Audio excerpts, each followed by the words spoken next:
నీ రాజకార్యం శిక్షించడానికి ముందు తప్పేం చేసావని అడగరా? పట్టణ శ్రీమంతుడే వచ్చి వడ్రంగి అన్యాయం చేశాడని ఫిర్యాదు చేశాడుగా. ఒంటి మీద సొమ్ములో ఉన్నవాడు చెప్పిన మాటలు నిజమని, బట్టలు చిరిగిన వాడు చెప్పినవి అబద్ధమని ఎవరు చెప్పారు నాయనా మీకు? ఈ చిన్న కర్రకు 10 వరహాల.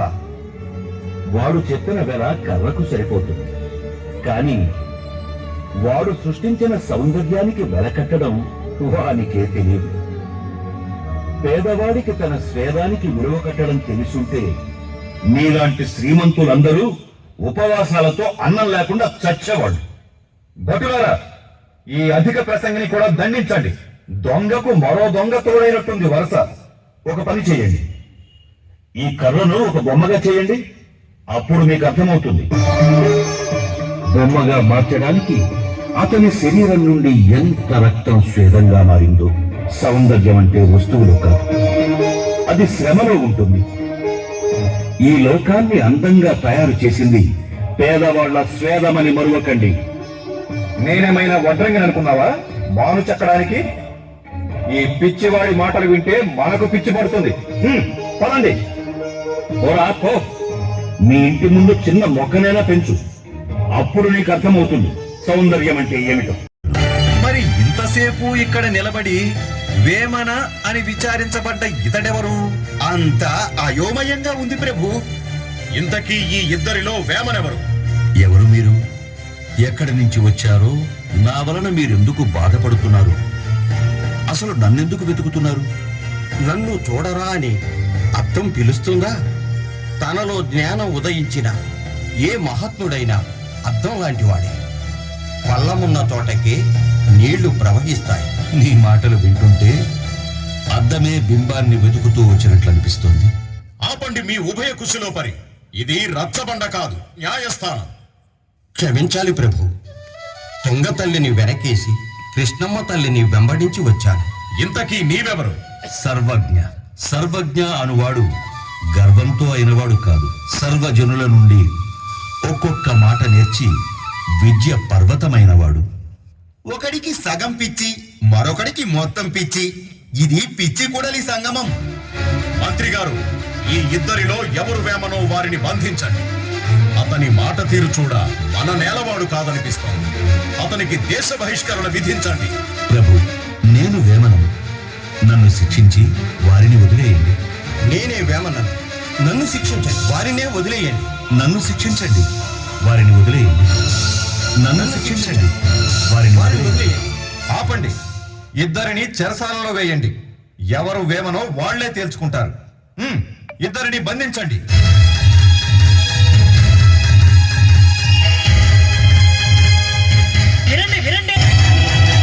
మన యోగి వేమనను రాజుగారు ఖైదు చేశారట.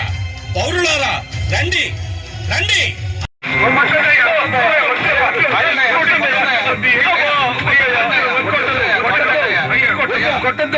ఆపండి రా బాబు, ఆపండి. ఏమిటండి వీడు? ఎన్ని దెబ్బలు కొట్టినా వీడికి తగలటం లేదంటే వీరెవరో మహానుభావుల్లా ఉన్నారు. వాడిని వదిలేయండి. ఎందుకు నాయనా ఆపావు? ఒళ్ళంతా దురదగా ఉంది.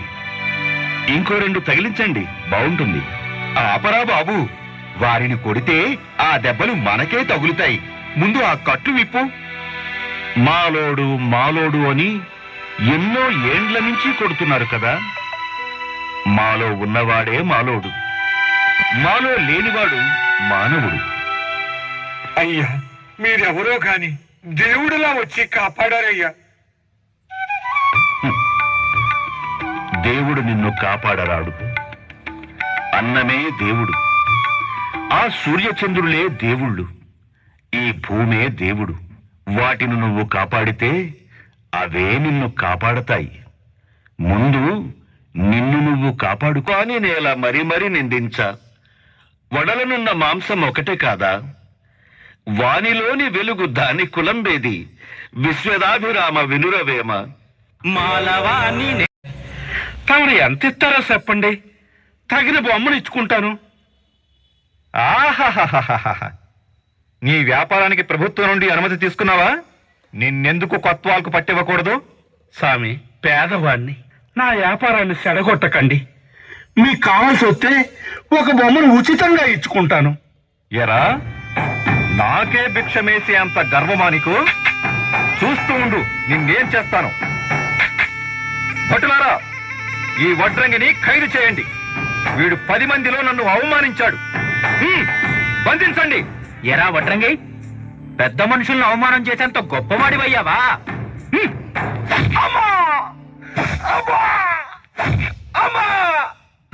పేదోండి, నన్ను వదిలిపెట్టండి బాబు. ఇంట్లో ఆకలితో అలమటించే నా భార్య బిడ్డలు చచ్చిపోతారు. కావాలంటే ఈ బొమ్మలన్నీ తమరే ఉంచుకోండి బాబు. నన్ను మాత్రం వదిలిపెట్టండి బాబు, వదిలిపెట్టండి. వదిలిపెట్టండి బాబు.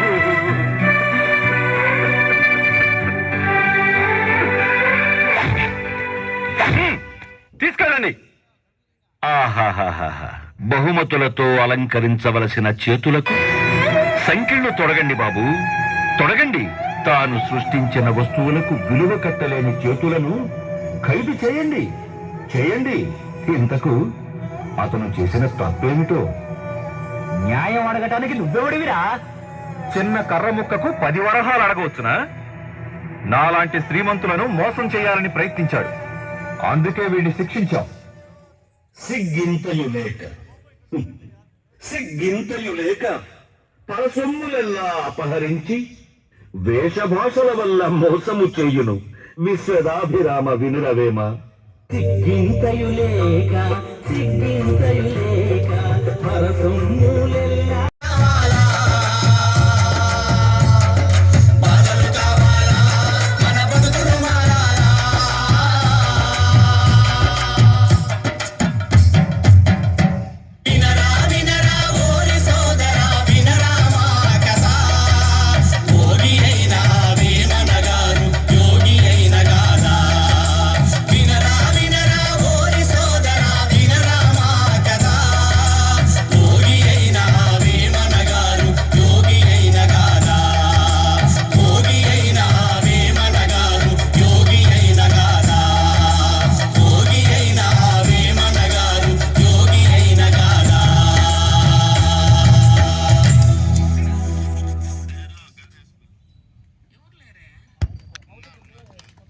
అవి చిత్తశుద్ధి లేని శివ పూజలా?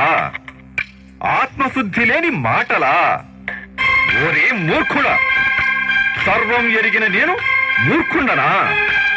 నీవు ఇచ్చటి నుండి వెళ్ళకపోతే జన్మ జన్మలకు మోక్షం లేకుండా బ్రహ్మశాపం ఇస్తాను. ఒరే మూర్ఖుడా, స్వామివారితో అలా మాట్లాడకూడదు. క్షమాపణ అడిగి వెళ్ళిపో. బ్రహ్మ అంటే ఏమిటో తెలుసా నీకు? తెలిస్తే చెప్పు. చాలా కాలం నుండి దాని గురించి తెలుసుకోవాలనుకుంటున్నాం. బ్రహ్మమనగా వేరే పరలోకమున లేదు. బ్రహ్మమనాడే బ్రహ్మమంటే విశ్వదాభిరామ వినురవేమ. బ్రహ్మమనగ వేరే పరలోకమున లేడు. బ్రహ్మమనగ తానే బట్టబయలు. తన్ను తాను ఎరిగిన వాడే తానే ఓ బ్రహ్మము.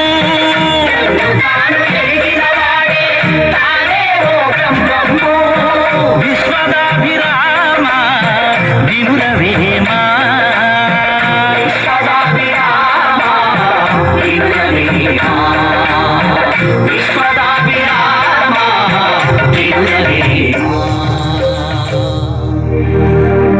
ఆహా, ఎటువంటి మాట, ఎటువంటి మాట! బ్రహ్మ జ్ఞాన నిఘంటుని విపరీతయింది స్వామి. వీడెవడో ఈ జనాల ముందు నన్ను అవమానించడానికి వచ్చిన కపట సన్యాసి అయి ఉండొచ్చు. వీడికి తగిన పాఠం నేర్పాలి. వీడిని ప్రభుత్వానికి అప్పచెప్పండి, నేను రాజుగారితో మాట్లాడతాను. స్వామి ఆగండి. రాజులెందుకు స్వామి? తమరే ఆ లోకంలో దేవునితో మాట్లాడండి. ఓ స్వామి! ఈ స్వామి బ్రహ్మమును ఇక్కడే వదిలిపెట్టి వెళ్ళిపోయాడే.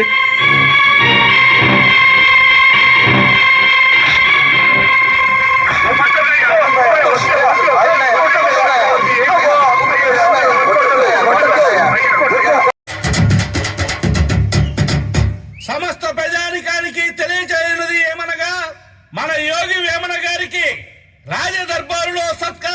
జరుగుతున్నది. అలాగే పెదా కవి అనే బిరుదు పెదానం కూడా చేస్తున్నారు. రాజదర్బారులో సత్కారం జరుగుతున్నది.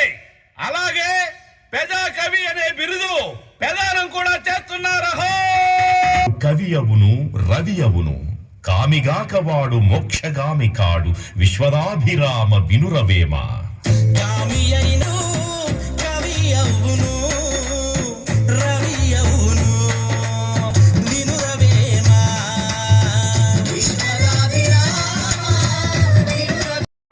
వీడిని శిక్షించి నాకు న్యాయం చేయాలని కోరుతున్నాను. నగలు నాణ్యాలు ఏమైనా దొంగిలించాడా? లేదు స్వామి, పోయినవి నగలు కావు. నా పవిత్రతంతా పాడైపోయింది. స్వర్గంలో ఉన్న నా పితృదేవతల ఆత్మలు ఘోషిస్తున్నవి స్వామి. ఈ పంచముడు నా గడప తొక్కి అపవిత్రం చేశాడు. వీడిని అక్కడికక్కడే చంపేయాలన్నంత కోపం వచ్చింది. వాణ్ణి చంపాలంటే ఆ పంచముడి దేహం ముట్టాలిగా. అందుకే వదిలేసి ఉంటావులే. నగలు డబ్బులు పోయినా పర్వాలేదు, కాని వీడి వల్ల నా పరువు ప్రతిష్ట అంతా నాశనం అయ్యింది. వీడికి 10 కొరడా దెబ్బలు పట్టింది.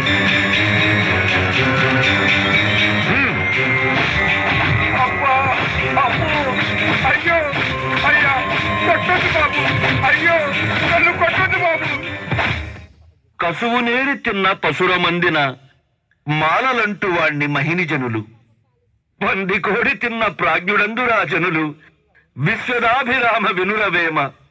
కసువు నేరి తిన్నారు వాణి మహిని జనులు, పంది కోడి తిన్న ప్రాజ్ఞుడందు రాజనులు. పట్టణ ప్రజలు యూటీఎఫ్ ఉపాధ్యాయ సంఘ పక్షాన శుభ సాయంకాలం.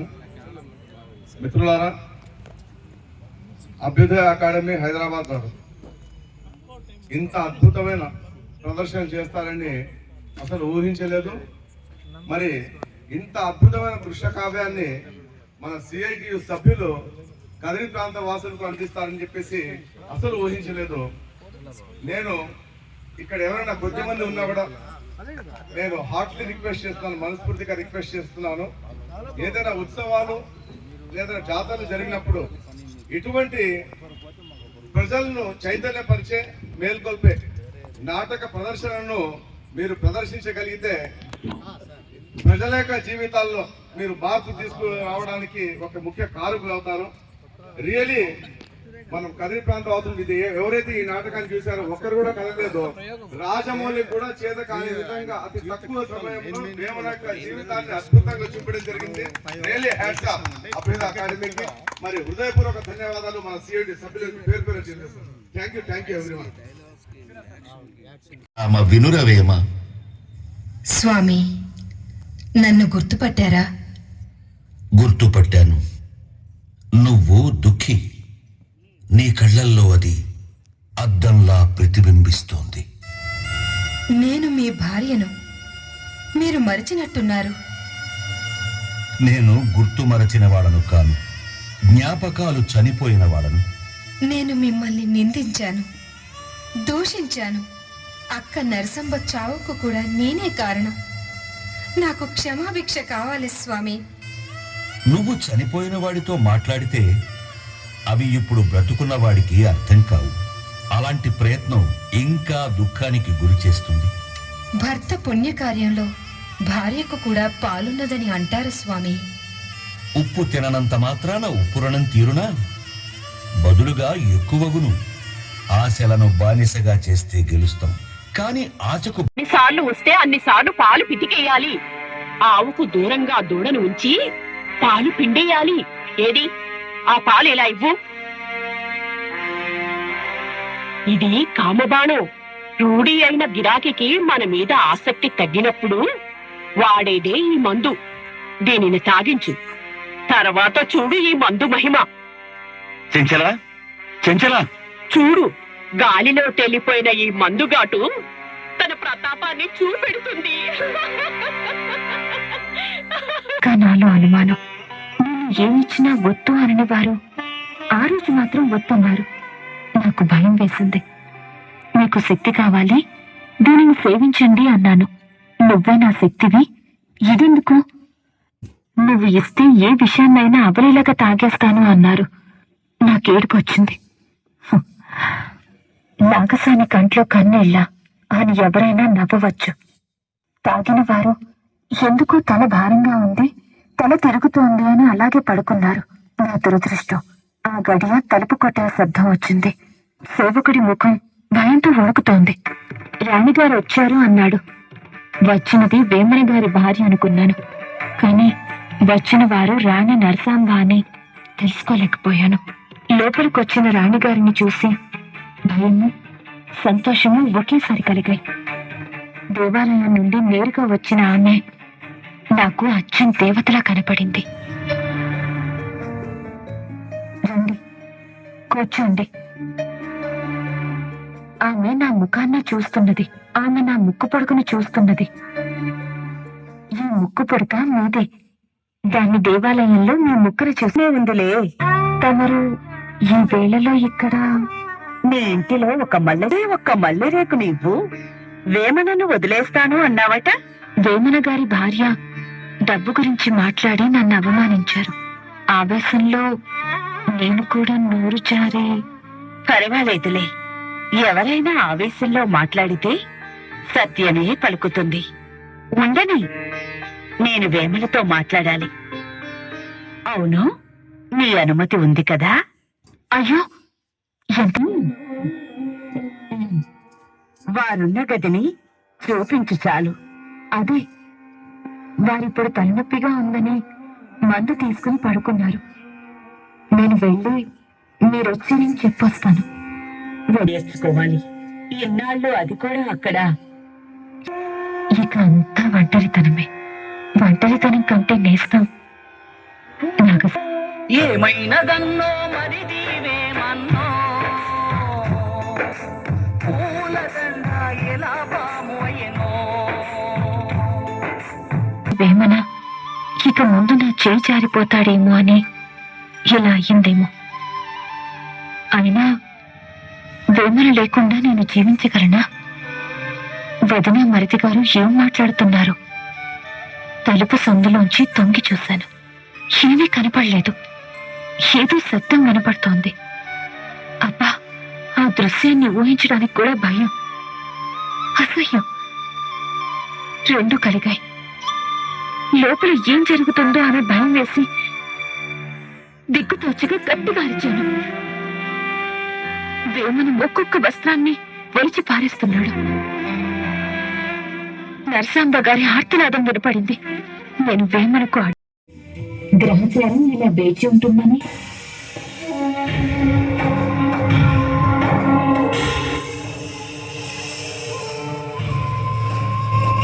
ఆగు చెంచలా, రా రా ఇక్కడికి. అమ్మా, పిలిచారా? వేమన రెడ్డి భార్య వచ్చారటగా? అవునమ్మా, నా ముందు మోకాళ్ళతో కూర్చొని పతిభిక్ష అడిగింది. ఓహోహోహో, ఎప్పుడూ దానం చేసిన చేతులు ఒక్కసారిగా ఇలా నా ముందు చాచేసరికి నా గుండె జాలితో నిండిపోయింది. మూర్ఖురాల, దొంగకి కనికరం, నాగసానికి మమకారం వస్తే కడుపు మీద చల్లటి బట్టే గట్టి. కరగడానికి ఇది సంసారం కాదు, వ్యాపారం. వ్యాపారమే, గుర్తుంచుకో. వారి మోహం దినదినం కాదు, క్షణక్షణం పెరుగుతోంది. పిచ్చెక్కేలా ఉంది. ఓసి పిచ్చిదానా, దీపం దగదగా వెలుగుతోంది అంటే నూనె అయిపోయిందని.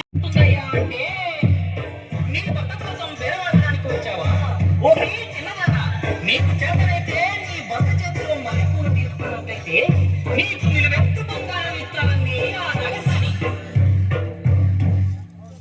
నగుపమూషమైనది నగసాని మాట, అవమానం పొందుతున్నది నడుస్తున్న బాట.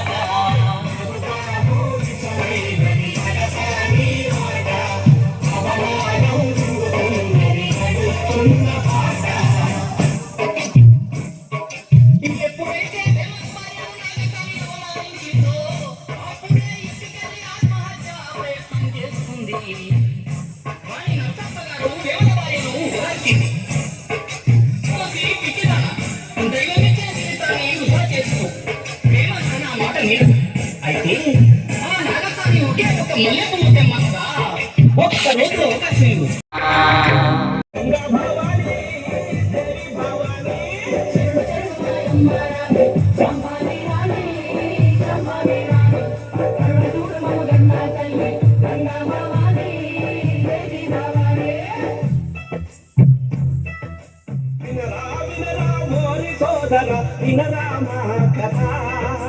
భోగి అయిన ఆ వేమనగారు యోగి అయిన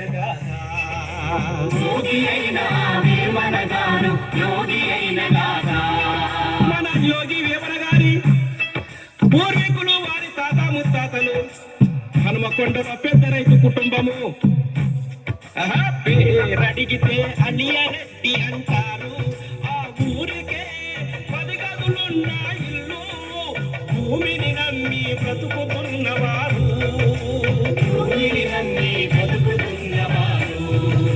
వినరా వినరా గోరి సోదర వినరా మా కథ. భోగి అయిన ఆ వేమన గారు యోగి అయిన గాథ.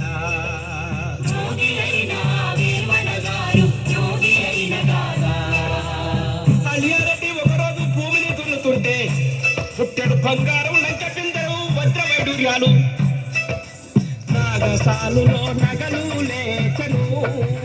ధాన్యం దొరతనము వారికి వచ్చేను.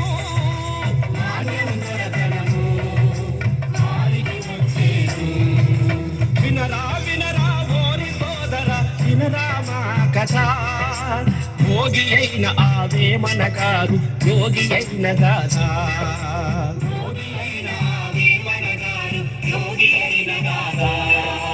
మట్టి చేతులతో మాణిక్యం కురిసే శ్రమజీవిపుడు దొరాయినాడు. అతని వైభోగం అతని సౌభాగ్యం అతని ధీరి అతని శౌర్యం చెప్పటానికే చాలవు. ఏడు నాలుకలు పొగడను చాలవు పదములు. వినరా వినరా ఓరి సోదర వినరా మా కథ. భోగి అయిన ఆ వేమన గారు యోగి అయిన గాథ.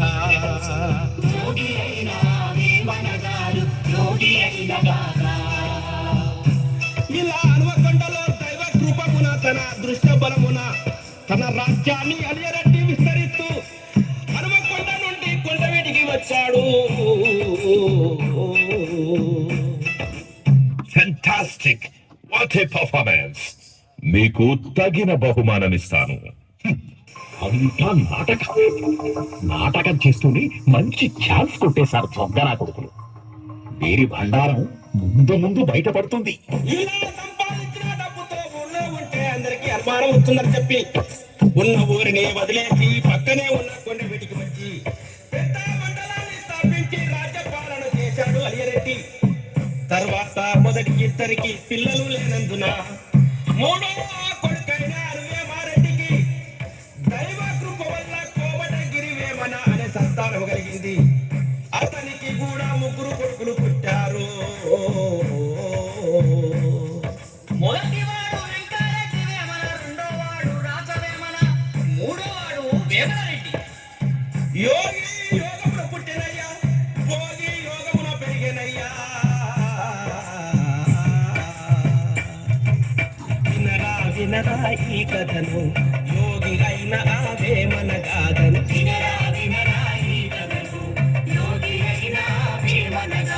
పిల్లతనములో కొంటెతనంతో కుర్ర కుంకలా ఎదిగాడు. అల్లరల్లరిగా పెరిగాడు.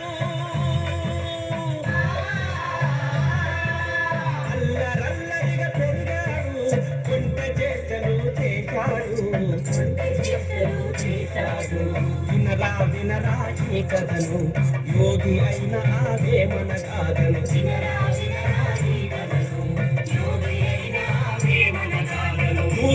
భూషణ నిత్యము చూడు తల్లిదండ్రులు చింతించినారు. శోభించుకున్నారు పెద్దన్న చిన్నన్న తిరగారి పుత్రుడు దుష్టుడైనడని. ప్రజలందరికీ కష్టాల ఘోరం,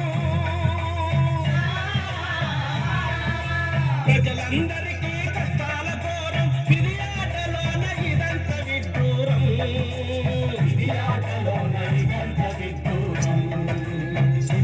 వినరాయి కథను యోగి అయిన ఆ వేమన గాథను వినరాయి కథను యోగి అయిన ఆ వేమన గాథను.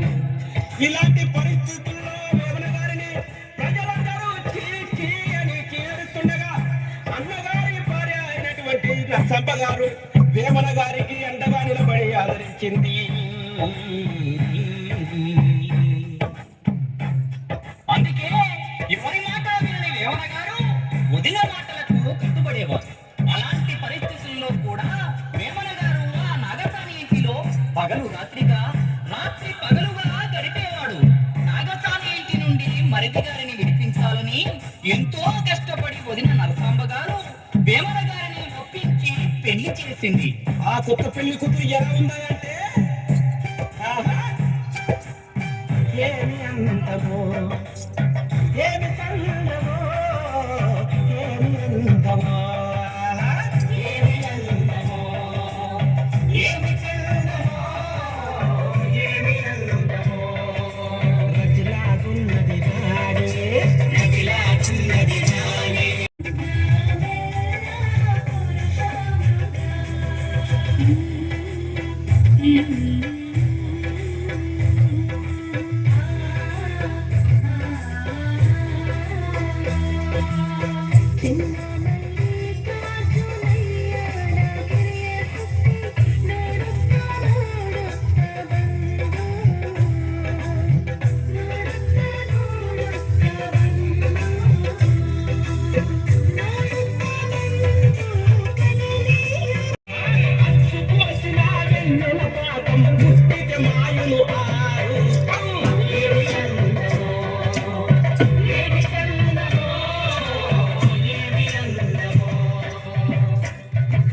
పెళ్ళయ్యి 3 సంవత్సరాలైన వేమన గారి ఇంటికి రాకపోవడంతో ఆయన భార్య కన్నీరు మున్నీరుగా ఆయన కోసం ఎదురు చూస్తూనే ఉన్నది. భార్య ముఖం చూడటం లేదు, ఇంటి ముఖం చూడటం లేదు. వేమన ఆ ఇల్లాలు ఏ విధంగా ఎదురు చూస్తున్నదంటే